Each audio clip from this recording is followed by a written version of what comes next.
Wow, a revved-up crowd of Nikki Haley supporters cheering her on in New Hampshire as primary voting is underway. She had a bunch of events yesterday. She did. She's been all over the state. Voting kicked off at midnight with a 6-vote sweep. All 6 residents of Dixville Notch voted, and they all voted for her. And her campaign reveals a spike in donations since Ron DeSantis dropped out. So join us right now on this busy primary day, Republican presidential candidate Nikki Haley. Governor, Ambassador Nikki, good morning to you. Good morning. Happy Election Day. So far, so good. You and I were just talking a moment ago. It's great that as you start the day, the headline is it's Haley 6 and it's Trump 0 with Dixville Notch.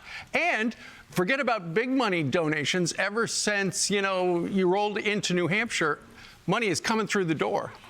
First of all, it's sobering that the first 6 votes in the country, in a primary happened, and we got those. So I am thrilled with that. That's exciting. And the primary now. Yes. And, and then you look at the donations.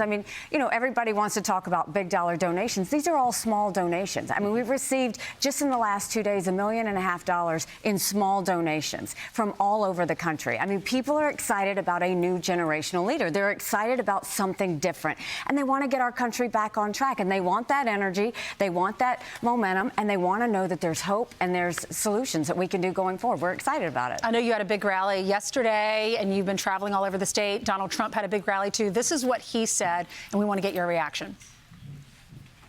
Now we have one left. We started off with, really, if you add some Democrats into it, we started off with 13, and now we're down to 2 people.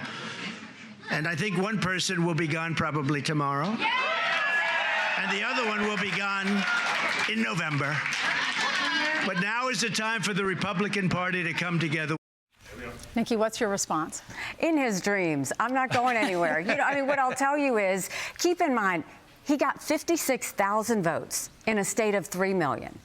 Is that what we're going to say decides in the country? And I know the political elites are saying we all need to coalesce around him. This is not a coronation. This is a democracy. And so, we are going to have, a strong showing today here in New Hampshire. We're headed to South Carolina. We're going to go through the tape in South Carolina, and then we're on to Super Tuesday. So what is a strong showing? How would you label the show? What's the showing you need to go fight to South Carolina? Well, I've been consistent. I wanted to be strong in Iowa. We started with 2%. We ended with 20%. I want to be stronger in New Hampshire. We'll know what that is when the numbers come through. I want to be stronger than that in South Carolina. It's just continuing to build. But what do you mean by that? For example, do you want to be within, I know you want to win, but is within 5 points of the former president, is that a strong showing? At the end of the day, you guys are going to be talking about what a strong showing is or not. Now, I don't know that you'll tell the truth, but I think at the end of the day, if you look at the fact that, yes, we are down, I've got one more fella in the race. I didn't get here by luck. 13 people, and I'm down to one more person. That's by outsmarting and outworking. Oh, don't worry about us not telling the truth. I'm just saying that, the numbers are the numbers. It's no more. Yeah, so but what do you think is strong? I don't think like that. What I wait and see what the numbers are and see what they look like. I don't like to predict like that. At the end of the day, it's about the energy, it's about the momentum, and it's about if it looks like we are putting up a good challenge to Donald Trump. I think we have done that up until now. And I'll tell you, credit where credit is due. We outsmarted, we outworked all 12 of those candidates. And now we're down to 1. And we had several hundred people there last night. We had 1,200 the night before. The energy is good. I spent a lot of Sunday trailing you. I'm exhausted. We had a good time. It was good. Hockey game, brewery, and then a big thing at the high school. And something you talked about is reflected in a headline. The lead story right now in Politico is Donald Trump has a big problem ahead. A whole swath of Republican voters are firmly committed not to voting for Trump in November. They simply will. A lot of Republicans are not going to vote for him. And that's one of the things out on the campaign trail you have said. And you reflect some of the polls that show you would beat Joe Biden by a larger margin even than Donald Trump. Well, no. And as much as y'all like to sit there and say Trump's going to have this, the truth is you're not acknowledging that 70% of Americans don't want a Trump-Biden rematch. Both Trump and Biden, their disapproval numbers are through the roof. And y'all have yet to acknowledge that. And so what I'll tell you is, look, normal people Don't look at what the political elites are saying. Normal people are not listening to what the media is saying. Normal people are saying, we want somebody that can go 8 years, that's going to stop the wasteful spending of Republicans and Democrats. We want someone that's going to get our kids back on track. We want someone that's going to secure the border. And here, Trump has lied on TV and spent millions saying, I want to cut Social Security, which I never said I was going to do. I saw that ad yesterday. Yeah, but you guys haven't talked about it. He said I was going to cut Social Security. I never said I was going to do it. He said I didn't want to secure the border. You're going to raise the Social Security age because for the 20-somethings now, right? What did I say? I said anybody in the system, we're not going to touch them. Those new coming into the system in the 20s, we're going to go and start reflecting life expectancy. That's different than going on TV and saying I'm going to cut Social Security by 87%. Nikki, the facts are, and I hear you, but the facts are, and it's hard when you're doing these shows. We try to cover it all, but we only have X amount of time. So we definitely are doing our best to be accurate and give the facts. The facts are that Donald Trump beat you by 30 points in Iowa. Now in New Hampshire, the facts are that you were down in the polls. These are the polls. We know polls can be wrong. If you don't win today, do you go on to South Carolina? And I'm from South Carolina, and we love you there. We love Tim Scott there, but Donald Trump is also loved there. You don't want to go into your state and lose that state if you stay in the race, because we'd love to see you in some other capacity down the road. What is your response to that? Do you get out if you lose today? No, I don't get out if I lose today. I mean, first of all, again, I'm going to say this. We've had 56,000 people vote for Donald Trump, and you're going to say that's what the country wants? That's not what the country wants. We're going to have New Hampshire vote today. They deserve to have the power of their voice said. I have won South Carolina twice. Do they support Trump? Of course they do. I voted for Trump twice. I think he was the right president at the right time. I don't think he's the right president going forward. There's a difference between support and where you want our country to go. I'm going to fight just as hard in South Carolina as I did before. But do you worry, the Iowa polls were right. The distance was about what the polls were. Right now, you're down double digits in probably the last 3 major polls. And in South Carolina, I think you're down 40 or 50 points. So you think those polls are that dramatically wrong and you can make up that difference in a matter of weeks? Well, I'm not down 40 or 50 points in South Carolina. I think we need to have a current poll in South Carolina. But I'll also tell you this. When I ran for governor, I ran against an attorney general, lieutenant governor, and a popular congressman. Mm-hmm. And I worked it and fought for it and earned it. I'm going to go into South Carolina and do the same thing. I take nothing for granted. So there's no scenario where it stops tonight? Of course not. We've already made our ad buy. Yeah, how many? You put 4 million in ads? We've put in an ad buy. I don't know how much it is, but it's strong. We saved our money. I hoarded money all the way through. We stayed in garden inns and residence inns. We were the only one that flew commercial because I wanted to make sure we could run through the tape on this. I'm going to fight no matter what. I don't care how much y'all want to coronate Donald Trump. At the end of the day, that's not what Americans want. Americans want a choice, and we're going to give them that choice. You keep saying coronate, lie, not tell the truth. What do you say on the couch? I'm really wondering why you think we're the enemy.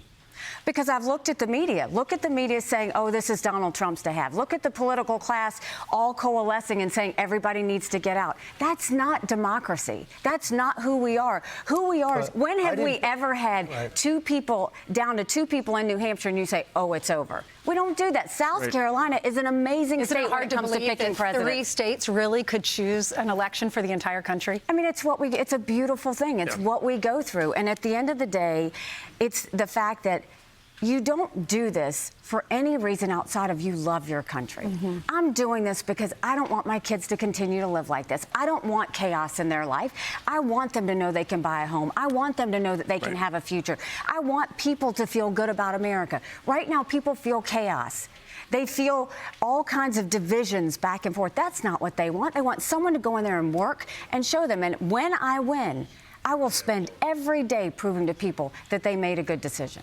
All right. So you would not if Donald Trump, it becomes apparent to you that Donald Trump's going to win New Hampshire, and he does, and if you go to South Carolina and win, would you endorse him? Just because Ron DeSantis said, I signed a pledge to endorse the Republican nominee. Do you feel the same way? Brian, we're going to finish this, and I will enjoy telling you I told you so. But what I will also tell you is I've always said I'm going to support the Republican nominee. We can't have a President Kamala Harris. That's why I'm running, because Donald Trump doesn't beat Joe Biden in a general election. We beat him by double digits. But in the real clear, he's up 3 points as the average of the most substantive polls in the country. up against Joe. Donald Trump beating Joe Biden by 3 points on the Okay, and that's margin of error, Brian. We did that in 2018. We did that in 2020. Right. We did that in 2022. I campaigned for a ton of candidates that were good, and we all lost because Donald Trump was the incumbent. We can't lose again. This is about November, too. And at the end of the day, a Kamala Harris presidency, we won't survive it.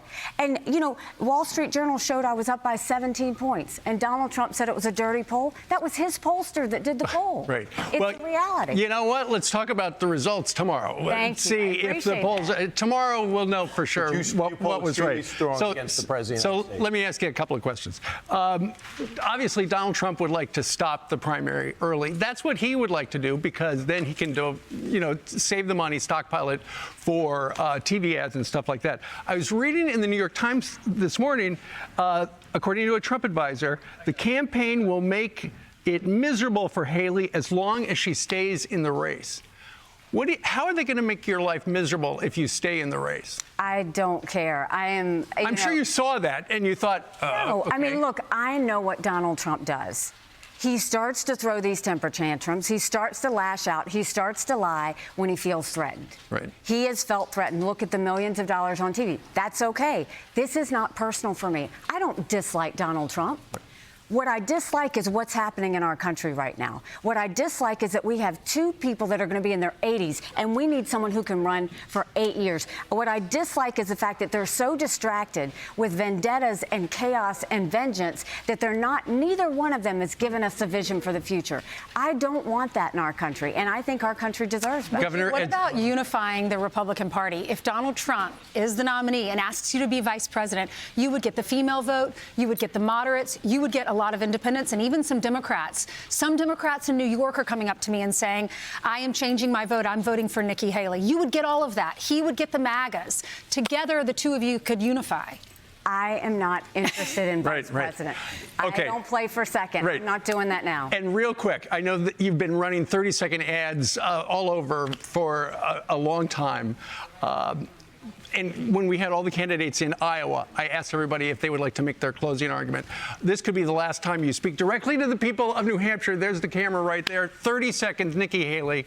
Why do you want to be president? I think it's time we put an accountant in the White House. I have been a two-term governor that ran as a Tea Party candidate, and I took a double-digit unemployment state and turned it into an economic powerhouse. I dealt with Russia, China, and Iran every day at the United Nations. I know what it means to put them on their heels. But more than that, there is no drama with me. There is no vengeance. At this point, we need someone who's serious and who's going to work. We can either go with more of the same, or we can go forward. 70% of Americans don't want a Trump-Biden rematch. Look at both of those presidents put us trillions of dollars in debt, and our kids are never going to forgive them for it. We can make this right. We can do this in a way that makes you proud. And for once, we can do this in a way that we're all in this together and change the tone in our country. I'm going to do this. I'm going to make you proud. Let's finish it. All right, Governor, Ambassador Nikki, thank you very much. Thanks so much. being Good luck today. Thank you. I appreciate it. I'm Steve Ducey. I'm Brian Kilmeade. And I'm Ainsley Earhart. And click here to subscribe to the Fox News YouTube page to catch our hottest interviews and most compelling analysis.